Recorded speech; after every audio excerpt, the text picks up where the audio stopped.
I will be distinguishing today the idea of the relationship triad, which is the characters that we play in the dysfunction. And those characters are the victim, the hero, and the villain.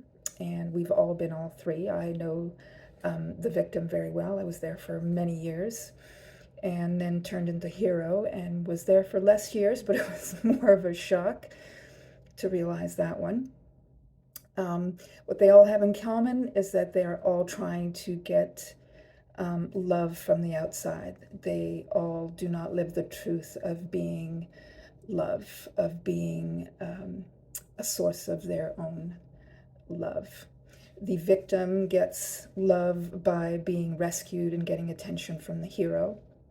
The hero gets love by feeling the self-worth, by boosting their self-worth for being a hero and rescuing. And the villain gets love by feeling that any kind of attention, any kind of significance makes them lovable. That they equate attention with love. And all of them are underpinned by the victim. I think the victim is the one that is more prevalent. It's definitely a very disempowered place. I know personally what that feels like. I have very little patience for it now. I'm very good at calling it out now. And I have very little patience for it.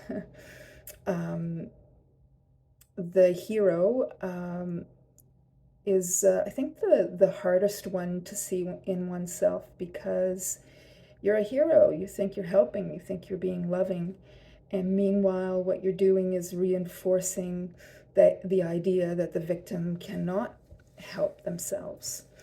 So it's really a delusional place, and we've all been one or the other, and often the hero will become the villain. When they happen to have an off day and take a breather, the victim will often accuse the hero of being a villain. I've had that experience, and then often the hero will attack the villain and become the villain as well. So the characters are interchangeable. They all suffer from the illusion that they are not love. And anyone who doesn't feel like they are their own source of love, anyone that thinks they need something from the outside to feel okay, is a victim. And as soon as the victim stops being a victim, then there is no role. There is no more need for the villain. There's no more need for the hero, and then we can all be responsible, loving adults.